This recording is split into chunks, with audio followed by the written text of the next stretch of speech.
Mother's Day is almost here, and you can get her the most beautiful time-tested gift around. A watch she can wear every day from Movement.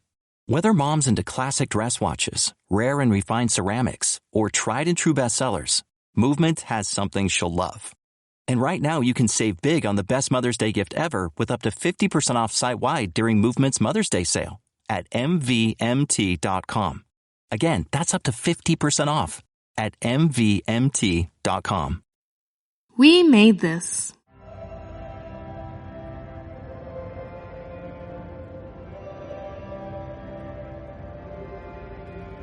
Welcome to We Are Starfleet, a Star Trek Discovery podcast. We are taking deep dives into Season 3 of the celebrated and yet also controversial Trek series of this generation.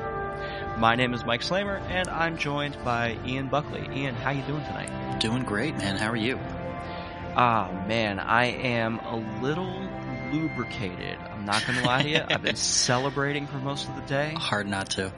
It's hard not to. You can follow the show and join in the conversation on Twitter and Instagram at StarfleetPod.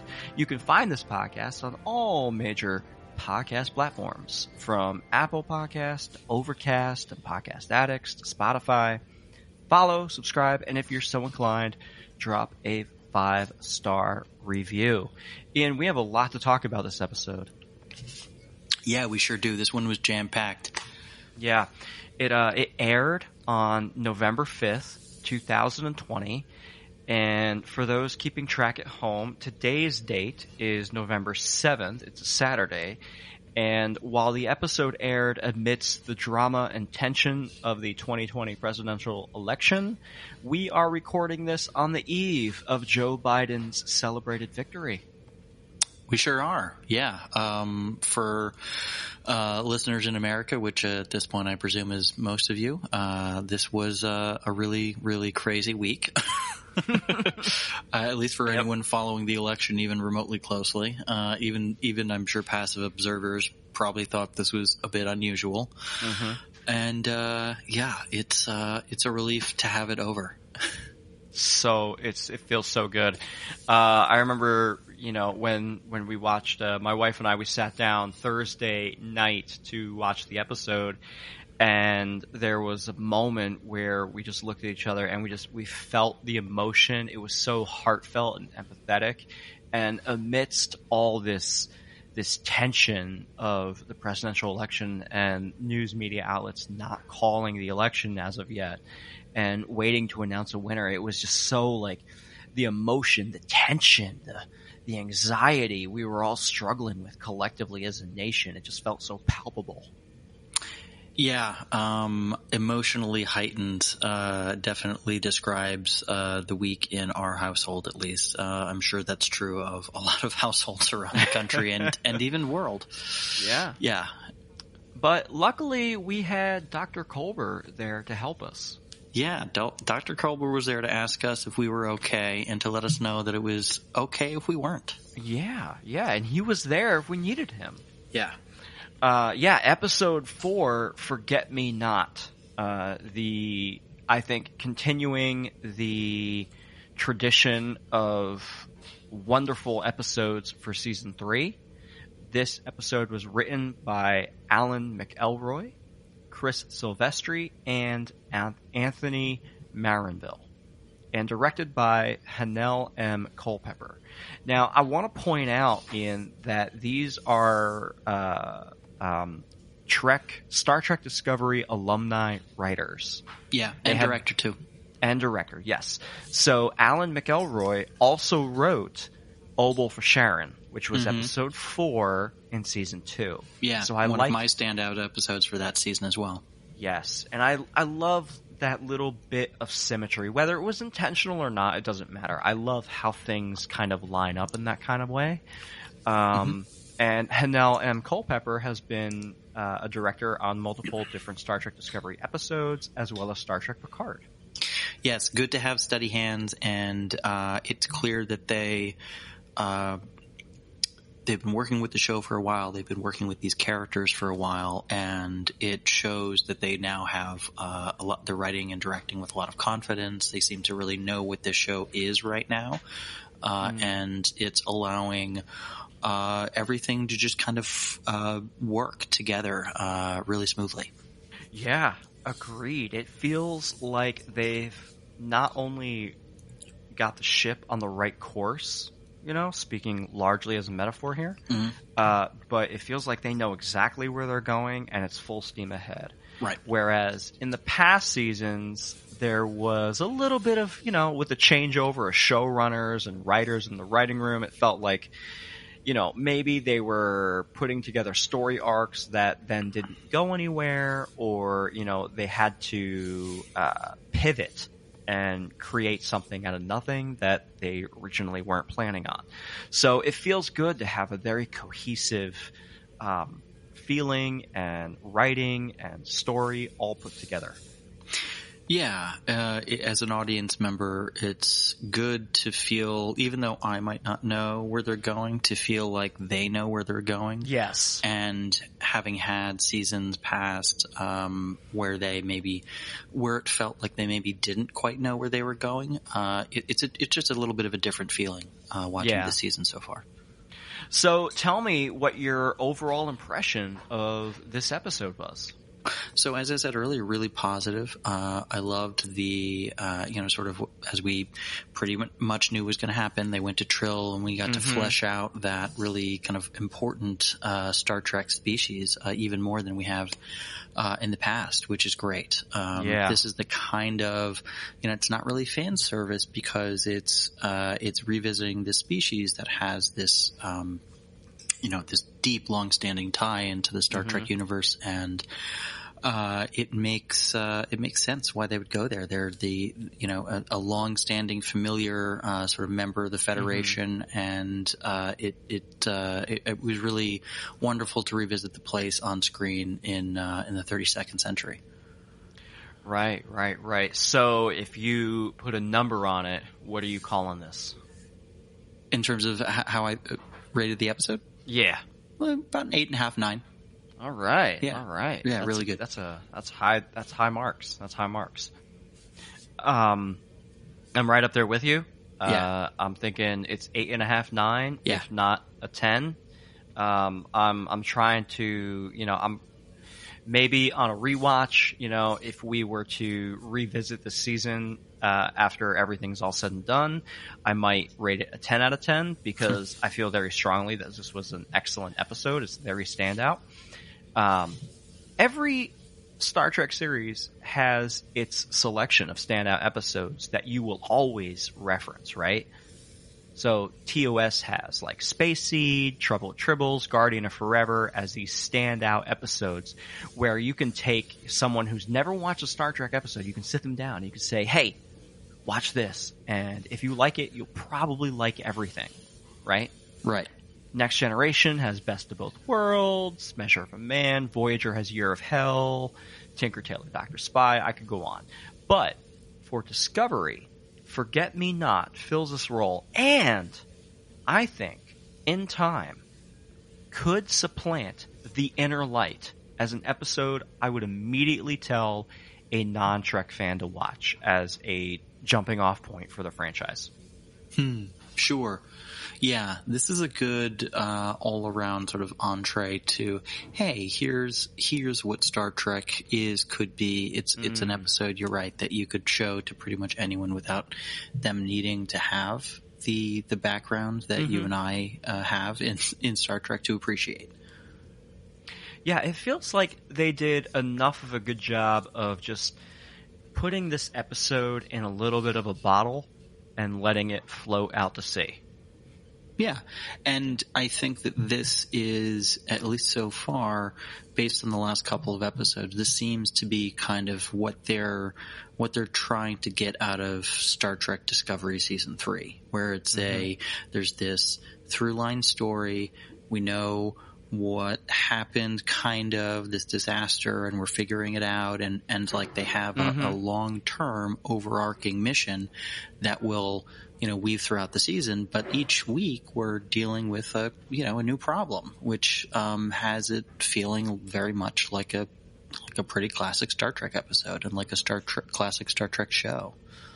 Yeah. Social media reactions. Just for folks tuning in, Ian and I, we look around the wild west of the World Wide Web for comments from regular Trek fans, I guess, just people on Twitter or Reddit or MySpace or FaceSpace, whatever. And we just look to see what folks are saying outside of the critics and outside of review blogs or other podcasts, if you will. That being said, I don't know, maybe some of these commentators have their own review blogs and we just don't know about it. Anyway, legitimately, we just pull them as they are. So, one thing I pulled from Twitter, at ArtColdG, said, I love this episode. I have never cried watching an episode of Star Trek, and I had big sloppy tears at the end. Heartfelt and beautiful. I can't wait to see what happens next. Yeah, that sentiment was certainly shared a lot online. A lot of very positive sentiment overall expressed about this episode. At Penguin Clues said, it's the first episode of Discovery that can stand shoulder to shoulder with the best the other shows have to offer, kind of echoing your sentiment there. A lot of people thought this was a really solid episode. Another comment from at, this is a strange name, Doc Art. The episode was wonderful. I love the pace of it and the honest confrontation of the crew. And like I said, since the beginning of the show, Hugh Culber is the heart and soul of Discovery. Absolutely. It's becoming even more so in this season. Yeah, the actor Wilson Cruz, he has been in numerous television throughout the years and decades. And he is, I think, finally getting some real due paid attention here. It's great. It's a wonderful showcase for him as an actor. It really is. And the comment about the heart and soul of Discovery, maybe we can talk about that a little bit during our deep dive, but I can't help but feel like that just feels so real considering everything that Culber has been through. Yeah, for sure. I mean, it's good because it gives him this this gravitas when he talks about loss and trauma. When you make decisions for your company, you look for the no-brainers. And if you have a lot of mailing to do, Stamps.com is the ultimate no-brainer. Mail checks, invoices, documents, and everything you need to keep your business running. Get rates up to 89% off USPS and UPS. And with the mobile app, you can take care of mailing on the go. Make the same no-brainer decisions as over 1 million other businesses with Stamps.com. Sign up at Stamps.com with code PROGRAM for a special offer. That's Stamps.com, code PROGRAM. Hello, it is Ryan, and we could all use an extra bright spot in our day, couldn't we? Just to make up for things like sitting in traffic, doing the dishes, counting your steps, all the mundane stuff. That is why I'm such a big fan of Chumba Casino. Chumba Casino has all your favorite social casino-style games that you can play for free anytime, anywhere with daily bonuses. That should brighten your day a little. Actually, a lot. So sign up now at ChumbaCasino.com. That's ChumbaCasino.com. No purchase necessary. VGW Group. Void where prohibited by law. See terms and conditions. 18+. Everyone on the crew knows that he's not just talking out of his ass. He's experienced it in a way that very few people possibly can. Certainly not and come back to life from. He's a uniquely grounded perspective, and I think that the crew will come to appreciate him for that, if they don't already. Yeah. It seems like, he might be taking a larger share of the screen time in the future. What do you think? Yeah, well, certainly since this, one of the roles this crew sort of noticeably lacks is, there's no counselor. So I could see him not just, being in the medical bay attending to people's medical needs, but also taking on a bit more of this role as the sort of ship's counselor, since there isn't that sort of Admiral Cornwall psychiatrist presence now. We might be looking to Culber to fill that role. True. Not necessarily formally, but we already see the sort of beginning of him having that dynamic with the crew of checking in with everyone, not just medically, but mentally and emotionally. Anything else that you saw that you took note of? As far as social media comments, sure. Yeah, there were a couple on Reddit. Atticus Bluebird thought it was a really fascinating glimpse that we got of the sphere data blending in with Discovery's computer, wondering if this is how we get the Zora personality that we saw in the Short Trek episode Calypso. And one wonders whether they had thought of that last season when they were introducing the sphere data to the Discovery's computer system. Yeah, that's a really good note. I was trying to figure out if the writers had also written Calypso, but that is not the case. It was by others. Michael Chabon wrote Calypso. Who also reprised several directing gigs on Star Trek Picard, which I thought was really quite interesting. And I am wondering if maybe that will come back around at some point. Well, I mean, he wrote it, yeah. Yeah. User Micro Harley on Reddit said, if Discovery continues on like this, I hope it lasts for several more. This season has elements of Enterprise, the original series, a touch of The Next Generation, and a lot of Voyager. I really wish the show would have started out like this. Well, you read the comment I was just about to, so we can end on that note. I couldn't agree more. I think they echoed a lot of what we both have been saying, that this really felt like it fit in the Star Trek milieu. So let's get into this. We have a lot to talk about in this episode, from the opening log sequence to the entire first act, to the dramatization of the caves, and finally the penultimate resolution of the hosts, and as well as the crew coming together. Yeah, there was a lot of coming together in this episode, and it starts off with Dr. Culber's medical log. We get a log entry to start the episode, which is always a nice touch in a Star Trek episode, and we get a nice montage of everyone kind of going about their routines. But as Culber's narrating, we really see that, under the surface, the crew is struggling with a lot of stress, particularly Detmer, as we've seen in the last couple of episodes. That thread is continued and maybe come to fruition here. I don't know whether they're going to continue to work with this, but they've clearly been building up to Detmer showing some cracks in the facade of being quote unquote fine. And that's the note on which we start the episode, which is great because it sets up one of the themes of the episode, and dealing with mental illness head on is something that I always really respect when television is able to do it well, and I think they do in this episode. Agreed. It definitely feels like there's a lot of realness happening, and this echoes a sentiment that we have shared in previous episodes, where on this podcast, where it just feels like the writers are bringing these elements of real world trauma, real world therapy, real world situations and emotions and reactions to the things going on around them, as opposed to previous Trek franchise shows, which would basically be, that happened last week. This week is a whole new story. We're ignoring everything that happened. Right. Memory wipe after each near-death experience, basically, yeah.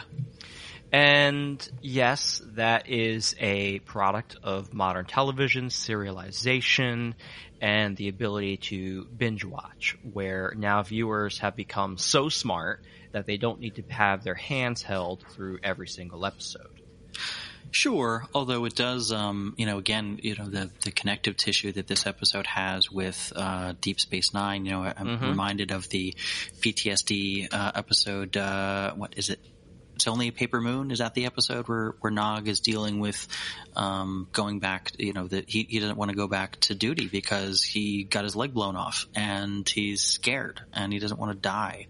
That's the sort of thing you can do, a sort of thing that Star Trek can do with serialized storytelling that I appreciate. That's true. It was that was a great classic episode. Took place largely on the holodeck Yeah, Vic Fontaine. Yeah, Vic Fontaine was a Vic Fontaine story. Rehab's Nog. Yeah. Yeah. Great episode and great song, by the way. Yeah. It's Ella Fitzgerald? I couldn't tell you. I think the popular rendition is from Ella Fitzgerald, but it was written by I would have to look that up. Yeah, I would too. Look that up. So lots of great elements of dealing with real PTSD, and Culber even mentions in the episode the post-traumatic growth, which is a theory by which essentially if you go through a seriously challenging moment, adversity, some piece of trauma, you can have a life-changing psychological shift in thinking and relating to the world. And this is a personal process of change, and it's like a meaningful process of change for that person. So your trauma basically gives you the ability to rise above and grow from it and become a better person as a result. And I think that this theme of growth through your trauma and pushing through and not shying away from it really resonates for a lot of viewers. It resonates for me personally, and I'm sure for you as well. Yeah, it's hard not to connect with this. If you're a thinking, feeling human being, it's hard not to connect with some of this on some level. Yeah, that's true. I think everybody goes through something, right? Like no one is living a perfect life of any kind unless you're insanely rich and uncaring and a narcissist. If you're an uncaring narcissist, indeed, it's hard to imagine much of the outside world taking a psychic toll on you. Yeah. But, luckily, as I said earlier, we got Hugh Culber to hold our hands through this. It's a welcome change from I don't necessarily – I know that a lot of it was because, as you said, that's just the way television was. But it is nice that we aren't just moving past the traumas of episodes past. We don't need to wallow in it, but we can acknowledge that, hey, it's okay to not be okay. That's sort of one of the messages of the episode. Exactly. And not for nothing, but this entire episode is the one we've been wanting, right? Like, it's a chance to step back, relax, breathe, whether it's the planet Earth air, whether it's the air on Trill or the artificial atmosphere of the ship you're breathing, right? And I've been saying it over and over on this podcast, on the internet, in real life. These characters need to take some time off. Yeah, absolutely. Yeah. They need a little R&R. Yeah, I was hoping to see this happen for them in the previous episode, People of Earth. But I do love this episode for the familial gathering and the growth that we see. And, for sure. It's all unimpeded by the demands of the plot. Rather, the plot is the point. Yeah, and it's a continuation of, Saru hasn't really had to flex this particular command muscle ever before, nor has he had recent examples really to look to. Pike was great with his crew, but he was also a captain during a crisis. There was no R&R during that period of time. And before that, he had Mirror Universe Lorca. Do you really think there was a lot of downtime on that ship during that war? So he probably hasn't even been on a ship that had downtime since before the Klingon War. So he has no frame of reference. So he's he's learning on the job. And I like that we get that look into and that we're continuing to get an insight into his development as captain. There is a sense of maybe not necessarily recklessness, but there is the sense of inexperience in these situations where Saru has to consult the computer, right? And that's where we get into the sphere data and Zora maybe coming online at this point.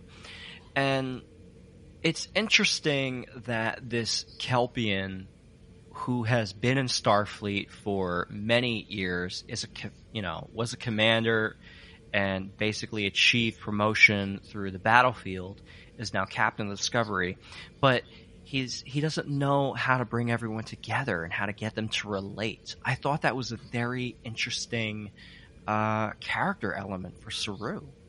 Yeah, absolutely.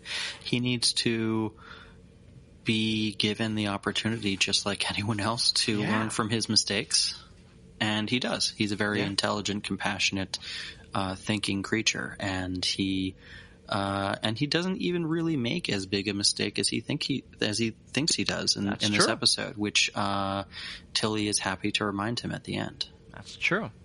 The opening sequence also includes, I don't want to leave this out because I thought it was great. It is Ryan here, and I have a question for you. What do you do when you win? Like, are you a fist pumper, a woohooer, a hand clapper, a high fiver? I kind of like the high five, but if you want to hone in on those winning moves, check out Chumba Casino. At ChumbaCasino.com, choose from hundreds of social casino-style games for your chance to redeem serious cash prizes. There are new game releases weekly, plus free daily bonuses, so don't wait. Start having the most fun ever at ChumbaCasino.com. No purchase necessary. VGW. Void where prohibited by law. See terms and conditions. 18+. Hey guys, it is Ryan. I'm not sure if you know this about me, but I'm a bit of a fun fanatic when I can. I like to work, but I like fun too. It's a thing. And now the truth is out there. I can tell you about my favorite place to have fun. Chumba Casino. They have hundreds of social casino style games to choose from with new games released each week. You can play for free anytime, anywhere. And each day brings a new chance to collect daily bonuses. So join me in the fun. Sign up now at ChumbaCasino.com. No purchase necessary. VGW. Void where prohibited by law. See terms and conditions. 18+. The .7 drones doing the active repairs on the ship. Yeah. I thought that was a nice touch. It's a nice visual cue for the audience to see that maintenance is ongoing, repairs are always underway. Right. And I think that, for the most part, most Trek diehard viewers, we can retcon now that every starship we've seen on screen has had these. Yeah, I think it's a given. I would certainly hope it is with Star Trek fans that you're watching this 21st century television production that is very well resourced, and you just have to take it as granted that they're showing you things that just couldn't possibly be visualized in the past, and you just sort of take it for granted that they were there, as long as it's not really contradicting canon, whatever that term holds value for people. That sort of thing, it never bothers me. I think it's nice. It's a nice touch. Yeah, agreed. Especially so in the case of Voyager. Yeah. Speaking of Voyager, as we alluded to earlier, season 3 is continuing with this episodic approach with the undercurrent of serialized elements. And as opposed to being lost in the Delta Quadrant, we're now lost in the future. Right. So I kind of feel like we're getting that Voyager experience we wanted with Voyager. And I'm cautiously optimistic that this trend will continue. Yeah, we're getting the at least in a little part, the concept behind Voyager of this, starship on its own without access to resources. Now, of course, we're presumably going to have them connect with the Federation pretty soon, maybe as soon as next week. So, it's not quite the same setup, but there is that sense of you're a ship on your own and it's dangerous. You're isolated. You don't have allies. You don't know where your allies are yet, even if they're going to find them soon. Right. And the people that you think are allies or will be friends are very reluctant to give you anything. Yeah, you go back to your ancestral home of Earth and you're met with a pretty hostile xenophobic military force who have turned the planet into a fortress. And then you travel to Trill, who they're all very pleasant. They get a much warmer welcome than Earth provided. And they're delighted to have this link brought to them. Right. Initially, this link to the past that the symbionts represent. And yet we find out that even there, all is not as they would like it to seem. We find a society that is on the brink of collapse, as pleasant a face as they might put on the situation. Yeah, that's true. That's true. And the expansion of the story with the Trill and the symbionts in general is something a lot of fans have been asking for. Since the introduction of Jadzia Dax. Absolutely. And we unfortunately don't get the warm reception once they actually beam down to the planet that they were looking for. But they do. They do very much have the kind of you see those sort of strands of the rigidity in their culture that you saw in the glimpses of Trill culture that we got in Deep Space Nine in episodes like Equilibrium, where you had the realization that in fact the number of Trill hosts is huge. The number of potential Trill hosts is huge, and that they've essentially been lying to all the members of their society about how few Trill could potentially be hosts, and it's this great big honor, and they've built this almost religious sort of a way of thinking about the joining the process, and in reality, it's actually a whole hell of a lot of people who can join. And here again, we see a sort of insular Trill culture trying to preserve what little of it is left, and they don't want to be confronted with with the reality of, oh my God, how this is they call her an abomination. They call Adira an abomination for carrying a Trill symbiont inside, indicating that there are also some other shifts that the society on Trill has undergone in the intervening centuries. Yeah. So just to back up relatively briefly here, the Trill homeworld, the only reason we get there is because of the spear data. In the 23rd century, the Federation has no idea. Starfleet has no idea about the Trill. So it's only until Saru has consulted with the spear data to understand where the homeworld is and who the Trill actually are. And it's only based off of information that the spear data has. So it's not a fully fleshed out understanding. By the time they arrive to the homeworld, they know that, hey, by putting the pieces together, right? You had Admiral Senatal, a Trill symbiont, and obviously if they were an admiral in Starfleet, they must have belonged to the Federation. So it stands to reason that they would be entering friendly waters. And right up until the point, as you said, where they beam down, it seems to be going that way. As soon as they enter orbit, it's a wonderful moment, I think. And this is something that a lot of Trek fans, including myself, kind of always laughed at. It's like, if I'm on a starship and I arrive at a brand new planet that I've never been to, and then all of a sudden I call down to the planet, and almost right away the head of state is available to talk to me. They're ready. They're waiting. They've been waiting by the phone. Right. You have this moment where Reese looks over and he goes, okay, now we have the commissioner available online to speak to you. You want to hope that you have a warm welcome, and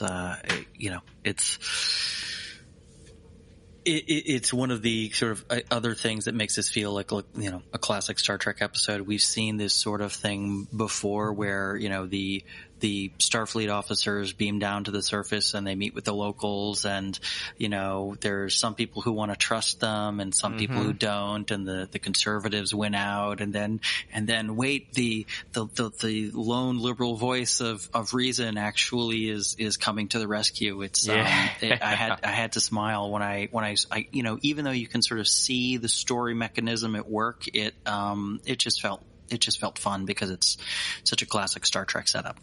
Of course. And I think that's what a lot of people really latch onto. It's okay to have these common Trek tropes in place, because that's what makes it familiar, and that's what keeps bringing us back. Yeah, and it's well executed, and that's what I'm looking for. Yeah, want them to tell these stories well, even if they're relatively even when they're relatively familiar. Not that they always are, but they often are. Yeah, we get a lot of character time in this episode. We do. We spend a lot of time on Disco dealing with a couple of different things with the crew. Yeah, you've got a lot of different dynamics at play here. You've got overachievers, you've got ego, you've got pride, you have all the elements of frustration in play here. Sure, on top of the, baseline understandable stress of going through this traumatic reality shift from being a 23rd century Starfleet crew to being stranded in the 32nd in an uncertain and unfamiliar future. Yeah, and leapfrogging all of those milestones that you would celebrate.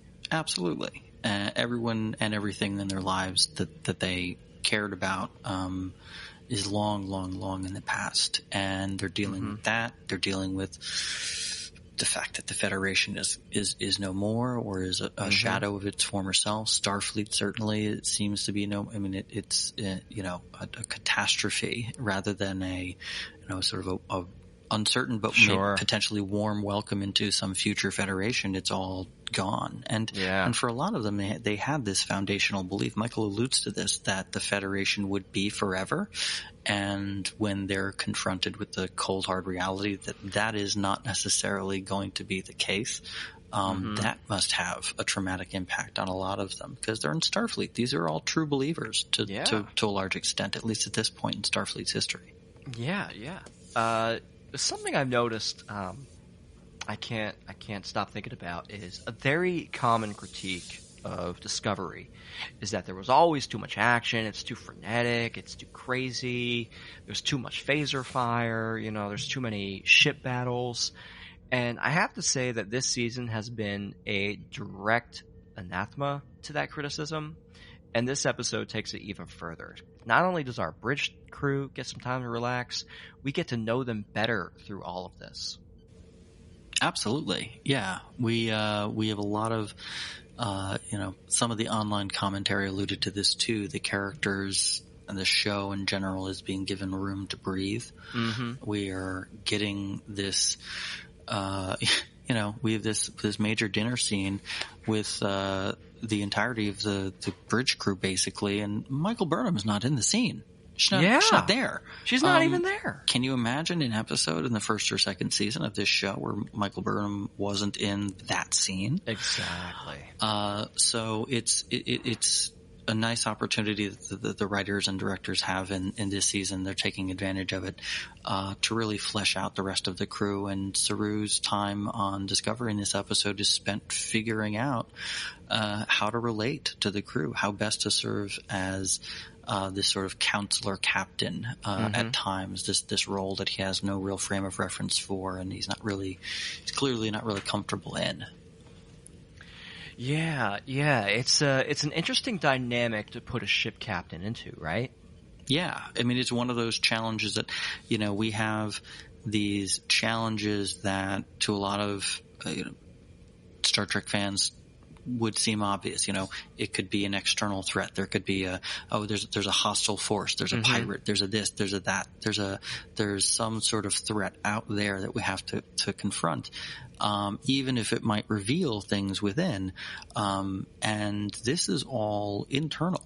This is all internal crew, interpersonal dynamics and frustrations and stress coming to a boiling point. This isn't something that we've necessarily had a lot of captains have to. Hey guys, it is Ryan. I'm not sure if you know this about me, but I'm a bit of a fun fanatic when I can. I like to work, but I like fun too. It's a thing. And now the truth is out there. I can tell you about my favorite place to have fun. Chumba Casino. They have hundreds of social casino style games to choose from with new games released each week. You can play for free anytime, anywhere. And each day brings a new chance to collect daily bonuses. So join me in the fun. Sign up now at ChumbaCasino.com. No purchase necessary. VGW Group. Void where prohibited by law. See terms and conditions. 18+. Develop skills to deal with, at least not on screen. And it's going to be it's exciting to see Saru grow in this way, as well as the others that he's the other challenges that he's risen to the occasion of meeting. Yeah, I'm thinking about what if we put, Captain Picard in that situation, right? Like, how would he react? And in my opinion, he would be a little cold to the situation. He'd be a little, he'd be saying, "Hey, Troy, this is your job. Take over." Yeah, potentially. He certainly was a captain who felt like there was some distance to be kept between himself and his crew, although, certainly that was one of the ways in which his character grew by the end of that show. And even he had his, he had his dinners and quarters with Beverly every week or, every couple of nights. I don't know how often that was, but he clearly had some social life with some of his crew some of the time, and understood certainly the value of recreation. He certainly spent plenty of time on the holodeck. There was no need to explain to Captain Picard the value of letting his crew and letting himself let loose and relax, especially on long-term missions. Yeah, even Janeway, I think. Janeway knew how to cut loose. She definitely did. She kept everybody at pretty good arm's length, I felt like. But at the same time, she would find those moments with everybody. Yeah, and even when they weren't moments that she was directly interacting with the crew, when it came down time to establish a fake holodeck town for the whole crew to hang out in, she was all on board. She was super horny for that idea, literally. Yeah. And that was her stepping up and fulfilling this particular role as captain, realizing that, hey, you know what? It's going to take 70 goddamn years to get home. The least we can do is have some laughs along the way. Speaking of getting home, we said on our last episode that we must protect Stamets at all costs. And with was it before credits or even just after credits? But in the first act, we have Saru mandating to Stamets, find an alternative. Yes. And, thank goodness. You can't be the only navigator. We need another navigator, whether it's, literally a 1-for-1 or you find an alternative. It can't just be you. We can't just rely on you.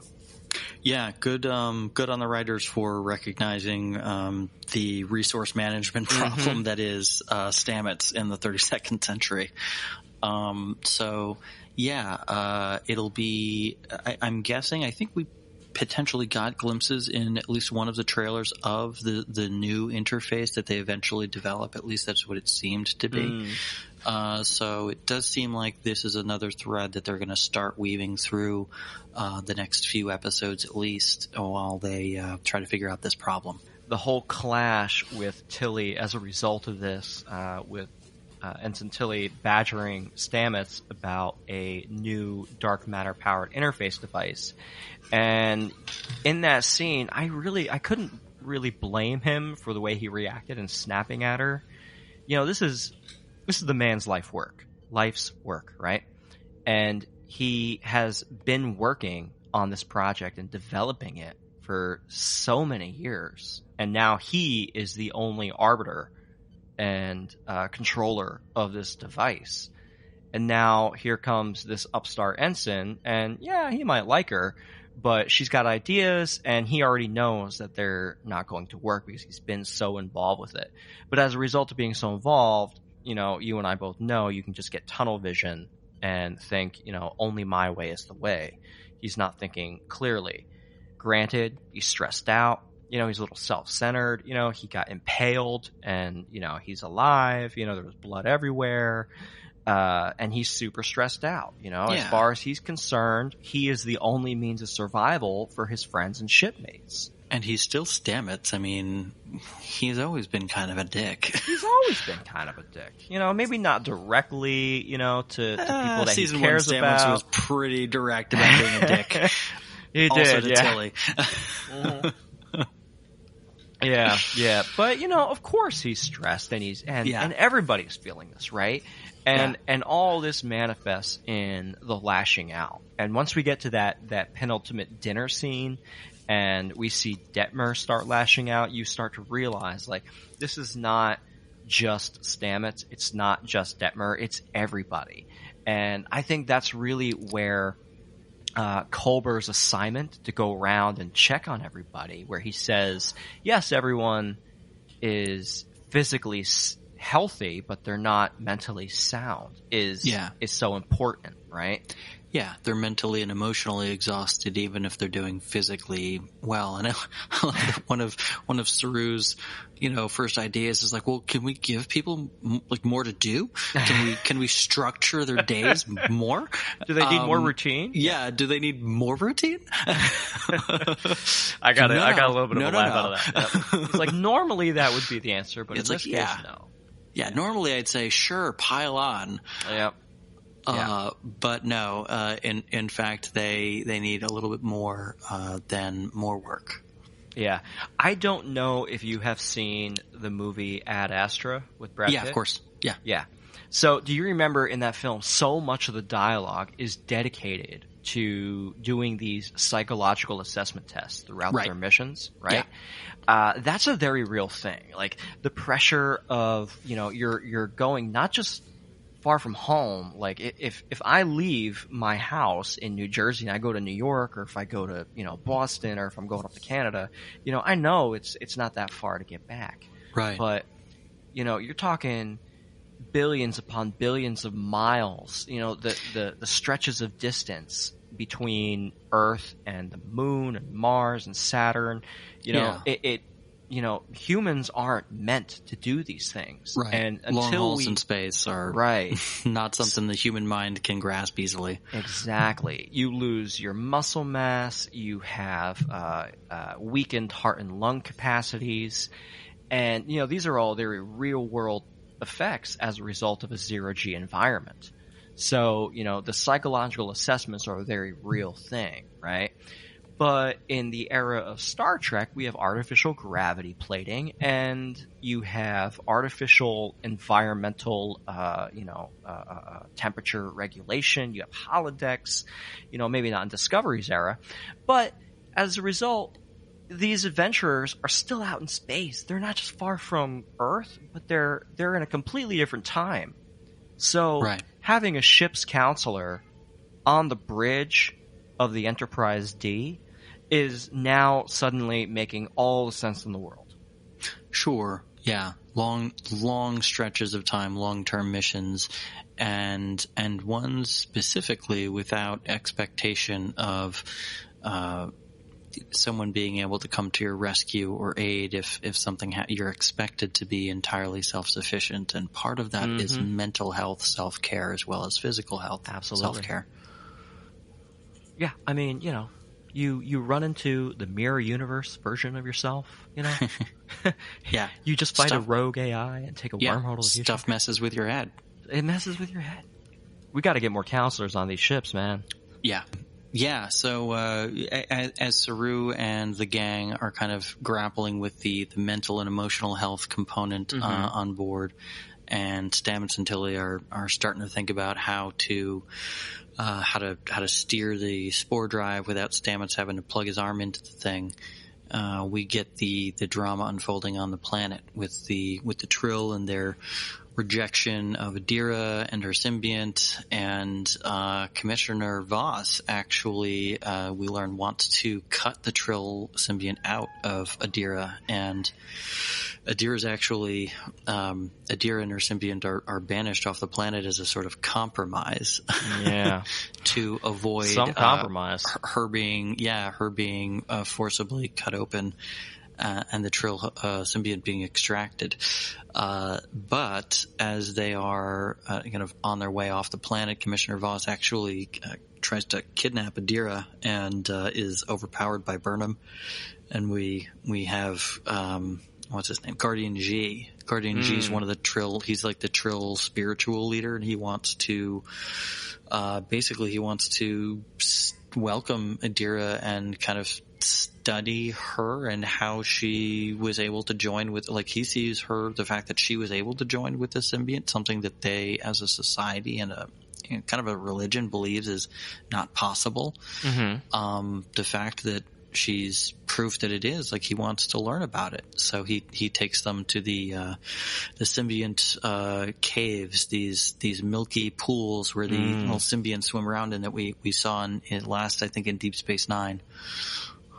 Yeah, good callback. It was a good callback to the DS9 scenes. You know, I did see some commentary, and I thought about bringing it up, but the fan service has been relatively subtle.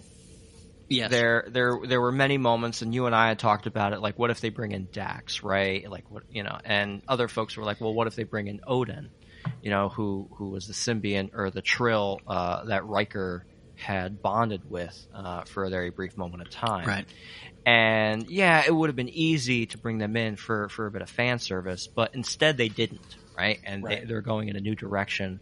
And it's both a very welcome moment to say the universe is vast, it's expansive, it's huge. You know, we don't need to have these constant callbacks, but at the same time, the fan service has been so subtle, like those milky pools in the caves, you know, they're instantly recognizable. Yeah, it's a little, we are confronted when we do go down to Trill and we learn what kind of happened to their society after the burn. We learn that most of the hosts that were capable of bonding with symbionts died because they were off planet. They were out there, living lives, many of which took them to the stars, and they were on ships that blew up during the burn, and their viable host population essentially collapsed. Hello, it is Ryan, and I was on a flight the other day playing one of my favorite social spin slot games on ChumbaCasino.com. I looked over at the person sitting next to me, and you know what they were doing? They were also playing Chumba Casino. Coincidence? I think not. Everybody's loving having fun with it. Chumba Casino is home to hundreds of casino-style games that you can play for free anytime, anywhere, even at 30,000 feet. So sign up now at ChumbaCasino.com to claim your free welcome bonus. That's ChumbaCasino.com and live the Chumba life. No purchase necessary. VGW Group. Void where prohibited by law. See terms and conditions. 18+. It's time for today's Lucky Land horoscope with Victoria Cash. Life's gotten mundane, so shake up the daily routine and be adventurous with a trip to Lucky Land. You know what they say. Your chance to win starts with a spin. So go to LuckyLandSlots.com to play over 100 social casino-style games for free for your chance to redeem some serious prizes. Get lucky today at LuckyLandSlots.com. Available to players in the U.S., excluding Washington and Michigan. No purchase necessary. VGW Group. Void where prohibited by law. 18+. Terms and conditions apply. We're led to believe, and when the possibility of a non-Trill host, being viable is presented to them, they reject it out of hand. Guardian G is the only one who sees it for the opportunity that it is to preserve not just their way of life, but their species. They at present they say that they don't have enough hosts to have symbionts join. Like, they don't, like, the symbionts are just kind of on their own, swimming in those sad little pools. It's a bummer, man. This 32nd century is a bummer so far. It's both sad, and also you kind of want to, you want to grab those remaining Trill and shake them at the shoulders, of course, and be like, just go out there and solve this problem, right? But as we, you and I know, and so many Americans listening to this know, it's not that easy to just, shift your entire culture in a certain direction. Right. Yeah. And, it's a little unclear to me sort of what the burn did to the symbiont population. I mean, they certainly lost many of them. Yeah. But it's not really clear, like, how many remain, whether the few Trill that were still, like, I don't really understand what happened to the few. Presumably there were a few Trill left that could be joined. Sure. I don't really know exactly what happened there. I doubt we'll ever find out for sure. But yeah, the society between the 24th century and the 32nd century clearly shifted, where we had, we're told in Deep Space Nine that about half of the Trill population is capable of being joined, and presumably that means that half the population of Trill was wiped out some point, wow. by the burn, which is crazy to think about. And G says to Burnham that their society really is on the brink of collapse. Yeah. So this is a sort of a Hail Mary effort. He helps them. He helps Adira connect to her Trill symbiont.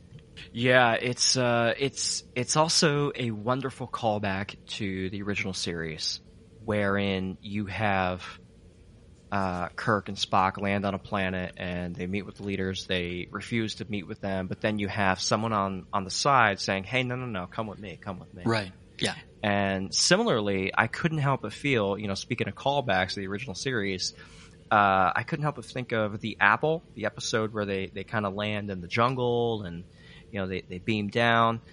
Why are transporter pads and shuttle pads always located out in a dense forest? Don't know why everyone always has to walk to they gotta go wherever through they're a garden. going. Yeah, no, just beam to where you're going. What are you doing? Very rarely you can determine with pinpoint accuracy where you need to be. Just go there. Just go right there. Why are we walking through a garden on our way to our destination? You know where you're going. Another interesting point, they didn't beam down. They legitimately took a shuttlecraft and went down. They did. It was old school. Yeah. Yeah. It was, I have no problem with it. I just thought it was interesting. Yeah. Another cool thing, I loved seeing the actress Karen Robinson play the Trill leader Pav. Yeah, Schitt's Creek fans will recognize her as Ronnie. Yeah. Yep. Ronnie. Big fan. I love that dry, very monotone sense of humor that she brings to the character of Ronnie on Schitt's Creek. And although we didn't get any of that in this particular character, it was delight to see her. It's fun to see a familiar face from such a great show. Yeah. So on Trill, after they're told hey, Burnham and Adira, they have to get out of here and leave. They're banned from Trill. The commissioner there, Voss, right? This guy, and he's being led. He's leading them with two other guys. Two guards, and they turn and they're just gonna take the symbiont from Adira. It's the whole turn. They're gonna cut that out of her. Yeah, and Burnham pulls a phaser out and she very quickly stuns the two guards and stuns Voss. And it was such a moment of whoa, that's not what the Federation does. That's not what you're supposed to do. You're supposed to talk it out. But Burnham is very much I don't care. I've been living in this world for the past year, and y'all are going to get a taste of some of this frontier justice. Yeah, and I do love, again, another classic Star Trek trope of the locals. Even in the 32nd century, the locals are spears. Goddamn spears! You've got a person with a phaser. What are you doing? What is this? The 2260s? Right. You're gonna kill me with a spear? My goodness. Oh man, yeah, I sure, loved it. They glow on one end. Good for you. They started glowing. Ooh, I'm scared now. I love it. I love it. It's so cool. I accept it. Bring me more of this. I love that. Yeah. Yeah. It was a fun moment, and then you have the Guardian Z. He comes over and he leads them to the caves, as you mentioned earlier. And what happens in the caves is, first of all, I would say one of the most beautiful visual sequences I have seen on television in a very long time. As I mentioned in our previous episode, my wife and I have been watching The Expanse, and in the first season of The Expanse, or the second season maybe? Anyway, there's a scene where one of the characters actually joins with another character. Oh, it's second season, yeah. Second season, yeah, and as they're descending on Venus to go into this penultimate crash landing sequence, the alien body that they are intertwined with, it's such a beautiful visual sequence that it really just it's a delight. It's candy for your eyeballs in every sense of the word. It's so fulfilling, and this reminded me of that. I got a very big sense of I am watching something truly beautiful and wonderful happening. Yeah, it was a nice visual representation of what was happening. It was all of these tendrils literally trying to connect with Adira, and they were frightening her. And Burnham comes to her rescue and calms her down and tells her that it's, essentially the message is that connection is okay. Mm-hmm. Yeah, it's okay to allow other people to connect to you. It can be scary. It can be very scary. But ultimately it's necessary. sure. And this goes back to the theme of the episode, where you have to go through this traumatic experience in order to have that growth and go beyond it. Right. She gets to grow through this traumatic experience and through the traumatic experience that she is led to remember while here in this sort of Trill mind space. The whole opportunity of recovering her memories. What I thought was interesting, they didn't really expand on earlier in the previous episode, where Adira actually cannot remember what happened. And it's not until she engages with this, with the symbionts, that she recovers her memory from her previous life. Time before becoming joined with the symbiont, I should say. Right. The symbionts' past lives. Right. Yeah. The whole process of going through this memory recall as she's relearning what led to her taking the symbiont on in the first place. Again, more trauma, right? So the sequence is all about Adira and her lover Gray, who is a new character played by Ian Alexander. And important to note, I suppose at this point, that Ian Alexander is a transgender actor. Yes, also has a great name. I thought they just knocked it out of the park, man. Like, I felt their relationship. I felt the love they had for each other. I felt connected in such a way. And what a strong story to tell, where you have this immense pain and trauma of these characters, these young people, these young lovers on this generation ship going out into the stars to find the Federation, and tragedy occurs.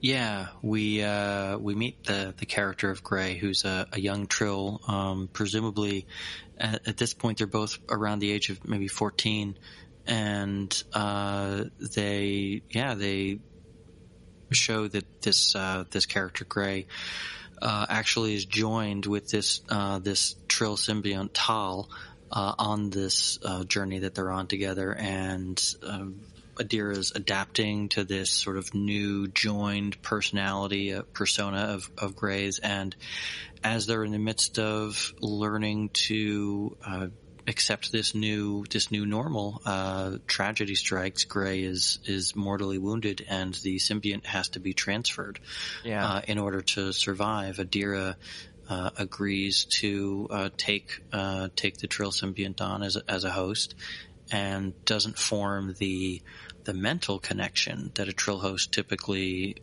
does, but she is able to provide a viable, safe home for the symbiont, and that's what ended up mattering until this point.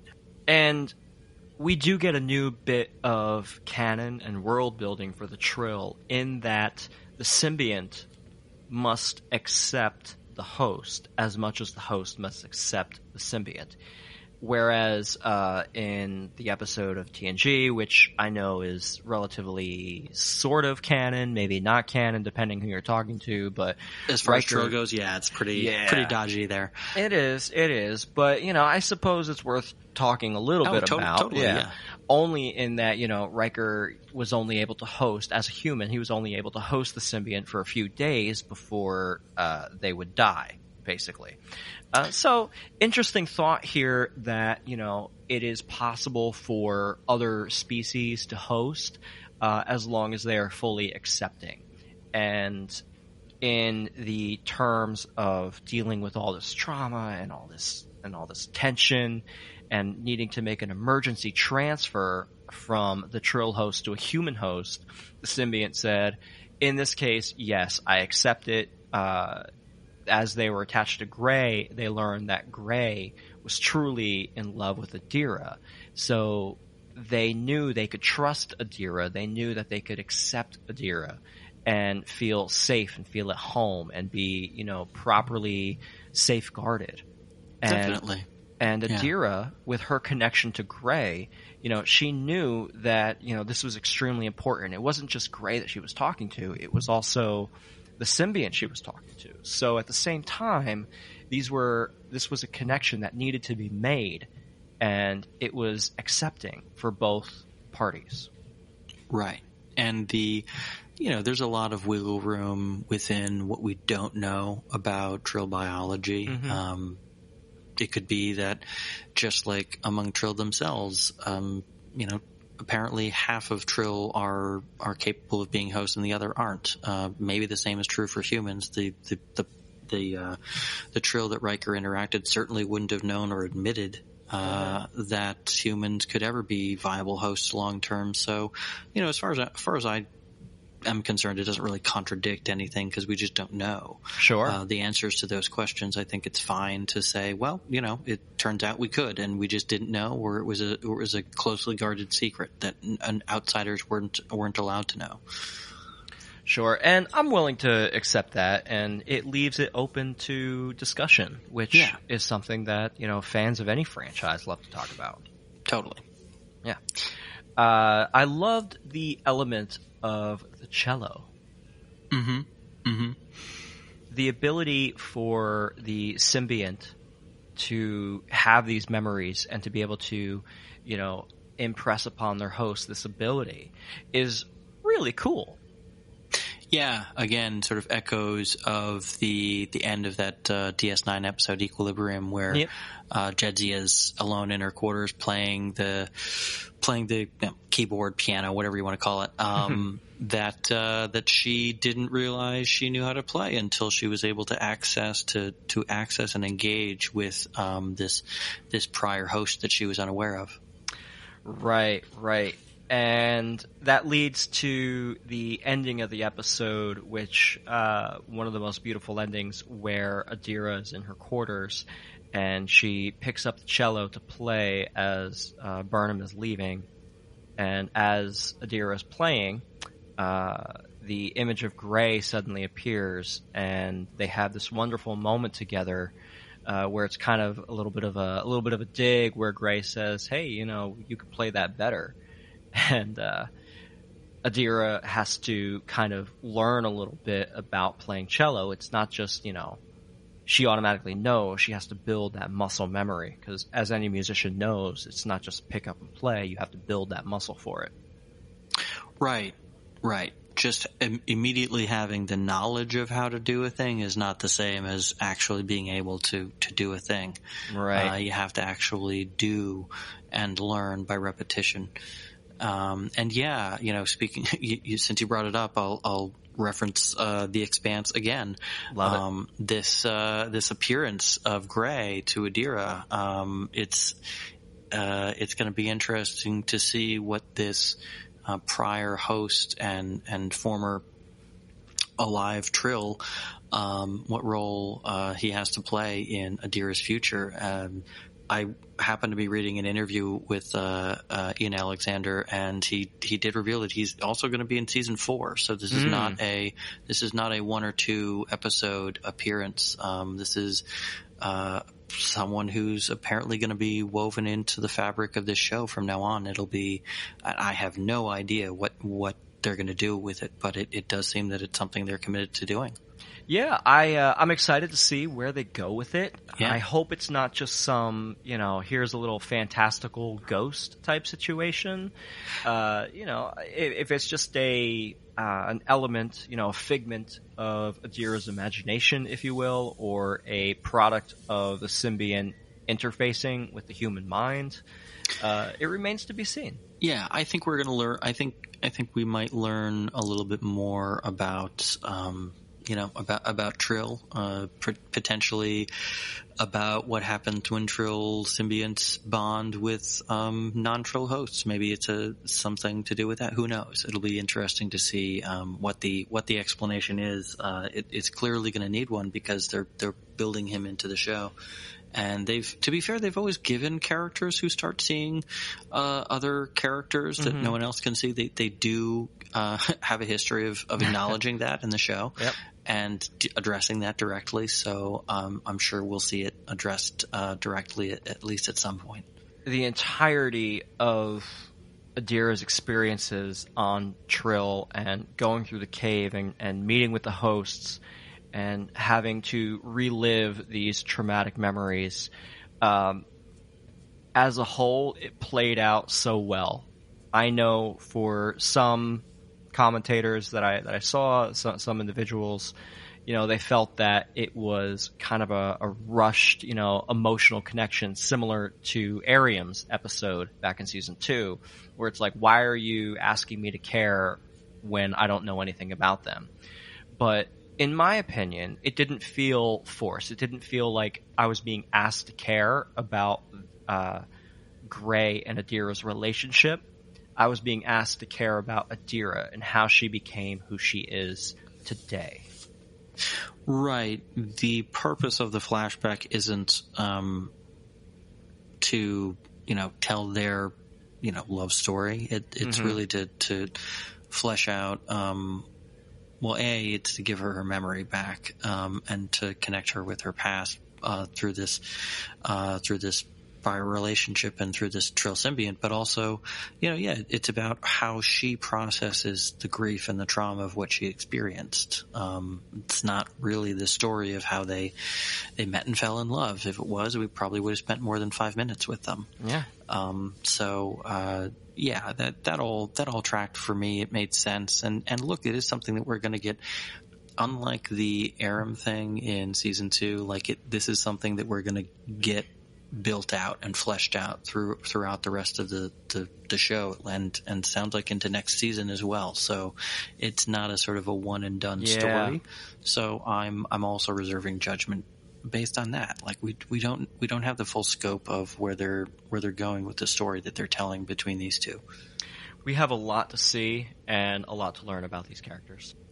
And we also finish on another kind of classic, not classic, but a familiar Trek idea, the idea of a movie night, a crew movie night in the shuttlebay.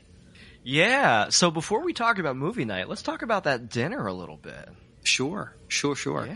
Yeah, so Saru has this notion to invite the senior bridge crew basically to his ready room for dinner. He puts out quite a nice spread, something for everyone. Feast. Yeah, it's a feast, and it starts off pretty well, and then it pretty much becomes a Thanksgiving dinner from hell. Yeah, I'm sure there's echoes of a lot of family dinners for a lot of people. Plenty of people could relate. Yeah. I'm sure plenty of people will be relating. A lot of the argumentation I've never really personally witnessed. It's more of a passive-aggressive type situation. But I loved the formation of speaking in poetry and talking in haikus. Sure. And that leads around the table to Lieutenant Kayla Detmer. She's sitting at the table, and as it comes her turn to recite a haiku, 575 in terms of syllables, she kind of gets locked up in her own head, and she starts trying to make a joke about Stamets bleeding out in engineering or the hallway.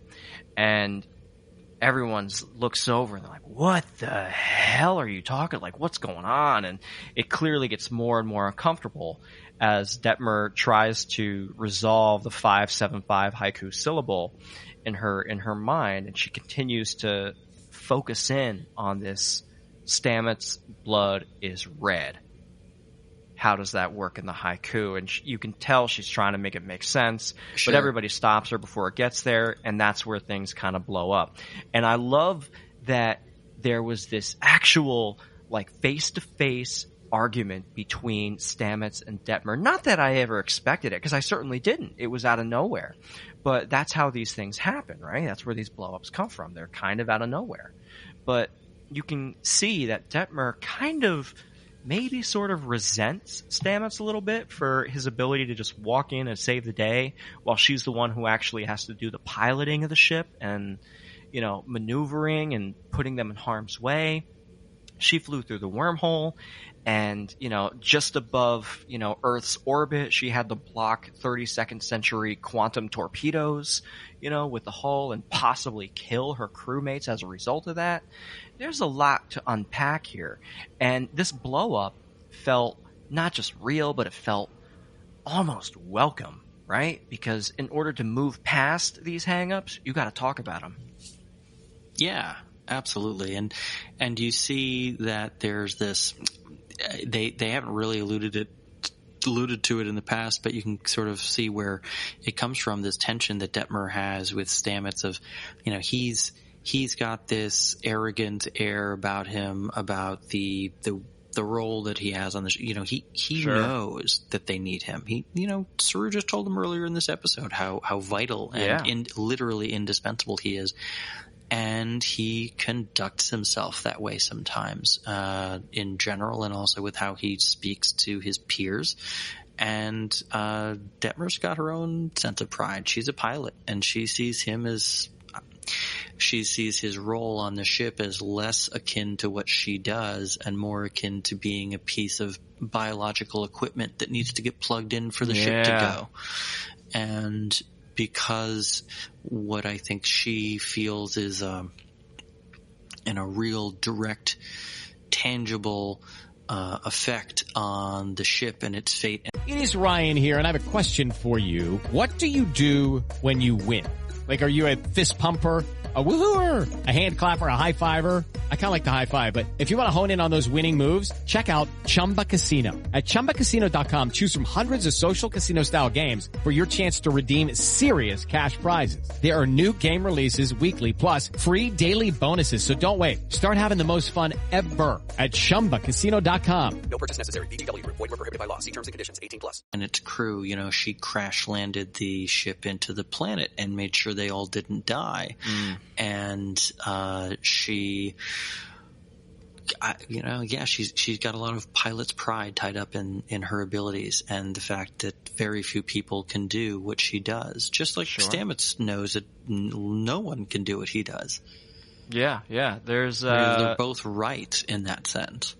Yeah, and Detmer even makes the argument that everybody is important. Like, they're not, you know, like, no one is doing nothing on the ship. Right. You know, no one's just there because, you know, I just want them to come along. Like, they all literally signed on for this, right? Right. And this is not a civilian ship. There are no civilian. This is not the Enterprise D. There are no civilians on here. Exactly. Like, everyone has a role. Everyone has their own weight to pull, and everyone does. Yeah, I love that whole argument scene. And, you know, Empress Philippa Georgiou having the last word, complimenting the wine and grabbing the bottle as she walked out. Yeah. I love it. Following that dinner, whole sequence, as the story progresses here, Saru is he's kind of mopey, he's upset, he's bummed out that the dinner party didn't go as planned, and he ruminates a little bit on how Captain Pike connected with the crew and made it just seem so effortless, and, you know, was able to connect on a more emotional level, on a mature level, and his leadership really shone through. But Tilly comes in and reminds him, like, hey, listen, we all decided to come here together, and we're living with the consequences of that decision. And bringing the crew together, even at dinner, even if it didn't go as well as Saru thought it did, at the end of the day, he's still their captain. And that was a bright sign of leadership for her. And I thought it was, you know, just another touching Saru and Tilly moment. Yeah. I love that Tilly comes to him in his moment of doubt. She's had plenty of those of her own. Sure. And basically says, like, look, this was like just a dinner. Like, this happens sometimes. Relax. It was really appreciated. Everyone appreciated it, even though it didn't necessarily end on the happiest of notes. And the fact that he made the gesture makes a difference in and of itself. Stamets also comes in while they're hashing this out and apologizes to them and to Tilly specifically. And they make up. And the reason that happened was because Saru provided the space for that to happen. Right. And he learned something from the experience. Yeah. And whether it doesn't matter that he intended it to go a certain way, what matters is that he was there to help cultivate the mature responses that were elicited. Yeah. And following that, you have Detmer going to Stamets and apologizing. Or no, I'm sorry. She goes to Culber, and she says, like, listen, I'm not okay. We need to have a chat. And they have a nice moment together. And then at that point, is when they head down to the shuttle bay for a quote unquote surprise, which is the movie night. And that's where Detmer and Stamets have a moment to apologize, and they hug it out. They hug it out, man. Yeah. Yeah, everyone reconciles at the end as you would expect and want to see. I like what we learn about Culber's character. When Detmer says, "No, I'm not okay," he goes, "Yeah, of course not. I never believed you, not once. Any goddamn time you told me you were fine, I never believed. It was obvious. It was obvious." It's good because if he hadn't acknowledged that, I would have to start wondering. If he had doing your job right now. Yeah, if he had acted surprised, I would wonder how well he was paying attention. Especially since he went around the ship taking a measure of everybody. Yeah, and he wasn't pushy about it. He just kept checking in and again giving the space for the other person to come to him and say, "Actually, I do need help." Yeah. The movie night on the shuttle bay, that was awesome. Yeah, it was great. I liked the sort of holographic movie projection thing. We got a glimpse of that in Calypso, and it was cool to see that employed yet again. Same, in a different way. Early 1900 silent film. It was an old Buster Keaton movie. Yeah, they were. I don't remember which one, but they were playing that, and I thought the computer had a clever idea, to employ silent film because you didn't have to actually worry about the language at all or nuance of verbal communication in early 20th century America. Yeah, it was. It's a cool moment to see everybody sitting around and laughing and enjoying themselves and having a moment. Really cool sequence with Linus handing Georgiou a box of popcorn, and she kind of rolls her eyes. Yeah. I'm loving Georgiou, man. I'm looking forward to seeing her in every episode, and keep bringing that. And this weird dynamic that she has with Linus. I don't know what they're going to do with that. I don't know what's coming in with that, but it's fun. It's funky. I don't know. Yeah, no, one of these days, we're going to open up a door to Linus's quarters, and we're going to see something real weird going on. real weird. Oh, it's going to get weird. We're going to be reminded that Discovery is TVMA. Yeah, that's true. We're going to learn what egg play is. Oh, there it is. In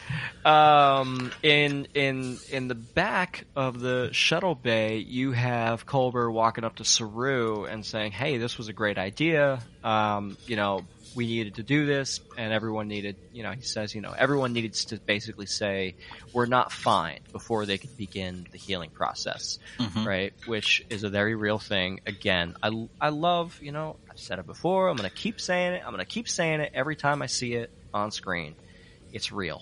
It's a real life thing, and we're not washing over it. We're not ignoring any of the real trauma. This isn't a Miles O'Brien, stuck in jail for an entire lifetime. This isn't the Inner Light with Picard dealing with an entire lifetime, or anything like that. This is a real world experience. Right. It's something that a lot more people can relate to. Mm-hmm. Yeah. And wonderful moment here with Saru admitting, like, hey, it was the spear data that gave me the idea. And on a little bit of a side note, a little surprised that Saru would be so accepting of an AI taking over Discovery. As was I. I was a little curious about that. I was like, can you give it what you didn't we just fight about, like, having this?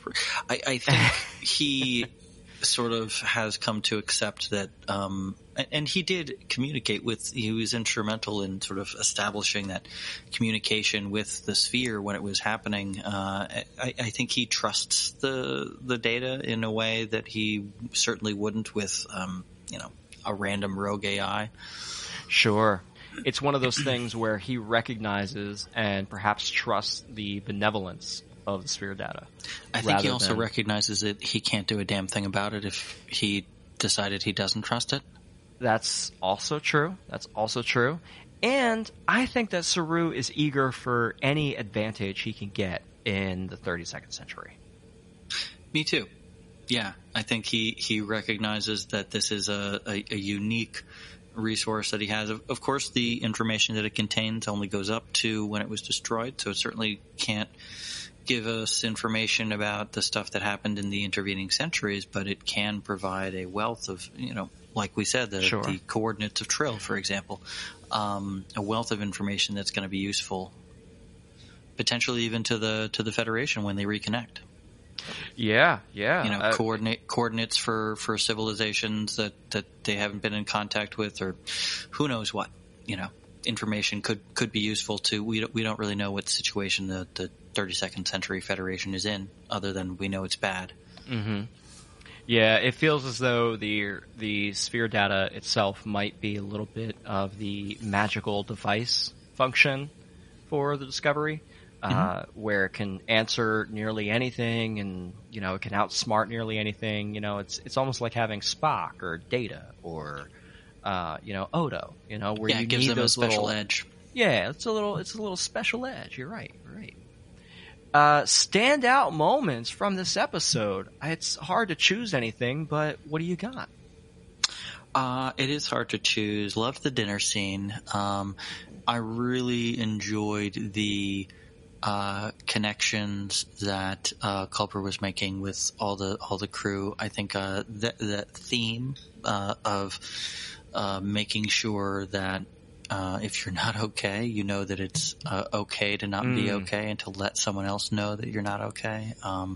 That was a standout moment for me, just because I'm passionate about that on a personal level too. So I'd say that I really dug the callbacks to what we have seen of Trill in the past, and then expanding on that visually so richly with the sequence we had inside Adira's Trill experience with Burnham. Yeah. I really enjoyed everything that was going on with the Trill homeworld, and I'll echo your sentiments about Culber. And I love that he is the one in this role of compassionate caretaker, largely because he's gone through this traumatic growth experience, right? And I know that his arc from season 1, where he was killed off and then resurrected in season 2, was kind of hotly contested, and a lot of people were turned off by it. But I don't know. It just feels like the writers kind of took a lemonade from lemons type approach, and this is some damn good lemonade for Culber. Yeah, absolutely. Yeah, he's growing into this new role, and it's really good to see. Yeah. I hope we get more of this compassionate caretaker. It's a small bit of genius on the writer's half. I'm sure we will. It's ingrained into who he is as a character now, it seems. Yeah, so he's that's empathetic. He's got this zen-like appeal to him. Yeah, he's Culber 2.0. Culber 2.0. Nice. Standout moment, I mentioned it earlier, but the entire visual sequence of connecting with the hosts, just absolutely gorgeous when all the hosts arrive and reveal themselves to Adira and Burnham. and the camera slowly pans across their faces, and you have all the hosts smiling and accepting. Shout out, there was a Star Trek Picard uniform included in that with the updated uniform design. It was interesting to see the number of prior hosts, including Gray, who was only a host for a very short period of time and was very young. But we do get a glimpse of at least two. Senatol obviously is a member of Starfleet, so he's one. But we get a second Starfleet officer in there as well, who looks like he's in a Picard era Starfleet uniform, somewhere around there. Which means this host has been around for a while, at least that long, which is interesting given the relatively small number of hosts. One wonders whether the symbiont came back and spent a bunch of time on Trill for a period of its life. It will be interesting to see if we have more of Adira, having these moments of remembrance with being able to expand a little bit on the story when we need it to happen. Well, I think that this will give Discovery, I think now that Adira has this link to her prior hosts, Adira is going to act as this sort of biological information repository for Discovery. She's going to be able to fill in some, not all, but some of the blanks that the sphere data can't. Those intervening centuries between when the sphere blew up and now, the 32nd century. Adira is going to be able to look back in time through her host's eyes, prior host's eyes, and see the intervening years in a way that Discovery wouldn't otherwise have access to. Agreed. It's going to be interesting to see where this goes. Another bit that I've noticed, Empress Georgiou is not really a secret anymore. At the dinner table, Culber outright referred to her as Emperor. Yeah. One wonders when that exactly the cat was let out of the... I mean... The way she carries herself on the ship now, I mean, she's not hiding anything from anyone. She's not hiding anything from anyone. Yeah. It really seems like all of that was left in the past with everything else. Yep. The pretense, that is. Yeah. I know that when she initially came on in season 1, there was a lot of hush-hush, like, no, this is Captain Georgiou. She was undercover, she didn't actually die, and there was a moment where everyone on the bridge was like, oh my God, you're back. Oh, we love you so much. And that just didn't seem to, I guess everyone just kind of let that go. Yeah. I'm assuming as you said, in the intervening time past. Exactly. Outstanding stuff. Our next episode, what do you think? Are we going to meet the Federation? Are we going to meet some...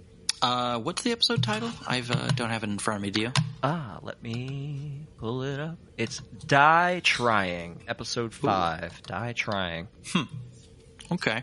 I haven't watched the trailer. Title. I haven't watched the trailer. So I did see it. Obviously, I won't spoil it for you. Appreciate it. Yeah, I think. Now that they have the coordinates, I think it is probably that seems to be the pattern they're following. They seem to get a clue in one episode, and then the next episode they follow through on that. It's kind of like season 3 of Enterprise in that way, where good callback. Last week it was we have access. Like I'm Senatol. Like I'm the one who sent the message. I've got this thing inside me. It's a Trill symbiont. And what's a Trill symbiont? Well, we've got the sphere data to tell us where to go. Okay, so next week we're going to go there. And now we found Senatol, or we have access to those memories, and so now we know where those coordinates are. And now we're going there next week. I could sort of see the season unfolding in that kind of way. Yeah, I like pulling at that thread a little bit. It gives you a sense of wonder. It gives you a sense of where you're going.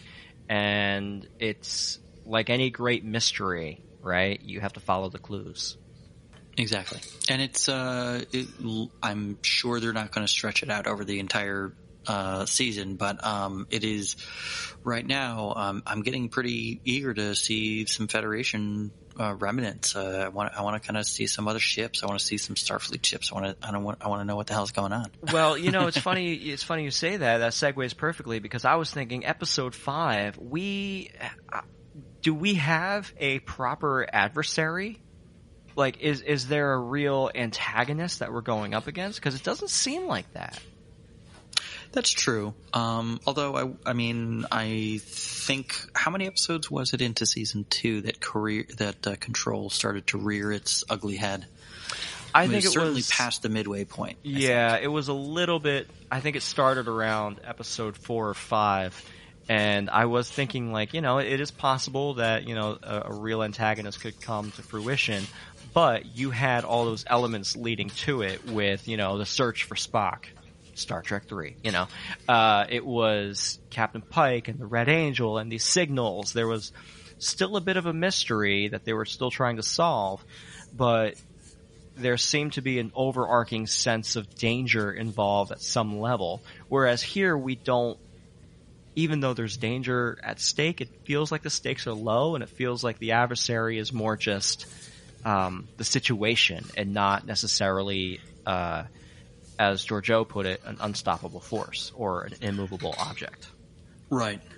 It remains to be seen whether the disaster of the burn itself is the adversary that they're going to be fighting against. Either it happening at all, or the cause behind it, be it natural or not. That seems to me to be that's the core of the narrative at this point, is resolving that mystery of what happened, why, and what do we do about it.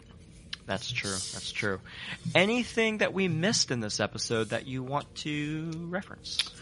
No, although, I think the sad implication of what we learned on the Trill homeworld is that it's very likely the Dax symbiont isn't around anymore, unless it went into retirement on the planet. Maybe that happens. Who knows? It certainly would have been old enough to have deserved some retirement by that point. But but we see Tal's Trill symbiont, clearly goes back to say at least 25th-ish century, 24th, 25th century. 24th century. So at least, and that's still a very active out there symbiont. So yeah, it's increasingly likely that we won't be seeing the Dax symbiont. At least that's kind of how I feel at this point. I think they had an opportunity and they chose to go a different direction, which is totally fine and understandable. But that's probably the only other sort of takeaway that I had. I noted that the implication of so many being destroyed, it struck me as unlikely that Dax was just kind of hanging out somewhere safe, Yep, definitely. And I think I agree that I'm perfectly fine with not having Dax involved at all. Like we said earlier, the fan service so far has been subtle. It's not been so in your face like, hey, here's the Enterprise coming in the final episode. Yeah, and they can always save it for later in the season or next season. We're going to have with Gray in whatever form he's taking, he's going to play a role in the narrative for a while. So we're going to have a Trill character again in the show for a while. So I wouldn't be surprised if we continue to take opportunities to flesh out the Trill species some more, and so there might be further opportunities to steer Dax into oncoming audience traffic. Yeah. Sure. Well, if you got nothing else, man, I say we call it. Yeah, let's call it. This has been good. This was a great episode. Again, I think 8.5, 9 out of 10, man. I'm going to be coming back to this for a long time. Yeah, it's a good one. It holds up. It really does. And I think it'll stand the test of time, too. Mm-hmm. Yeah, this was a really solid one. Hopefully the sign of more to come. Yeah. Folks, thank you so much for joining Ian and I here on our recap and review of our Star Trek Discovery Season 3 watch. I have been your host, Mike. And I have been Ian. And we are a part of the We Made This Pod network, where you can find all sorts of podcast shows on music, movies, science fiction, Star Trek. What am I missing, Ian? They cover music, pop culture broadly in general, tons of stuff. There's something for everyone. Yeah. Oh, there's going to be a new one dropping, revisiting all of Sean Connery's filmography. Oh, right on. Cool. Yeah, it'll be very good. A good tribute show to be involved in. Thank you, everybody. Feel free to join us at Starfleet Pod on Twitter and Instagram. If you like what you hear, feel free to drop us a comment, give us a 5-star review. Nobody accepts anything less than 5 stars. We Are Starfleet is a podcast dedicated to Star Trek Discovery and how it relates to the story, ethos, and canon of Star Trek. Join your host, Mike Slammer, as he sits down with guests from all over the world to talk disco. You can find us on Twitter and Instagram at Starfleet Pod. Follow for more Star Trek podcasts, such as The Sanctuary, a politics and economics of Star Trek pod, Rarely Going, a Star Trek Lower Decks podcast, and Make It So, a Star Trek Picard podcast. We Are Starfleet is produced as part of the We Made This network of podcasts. We Made This brings together popular culture podcasts around film, TV, music, and more that hopefully educate, excite, and don't take themselves too seriously. Check us out at www.wemadethispod.com. Original music composed and performed by Anthony Fuscaldo.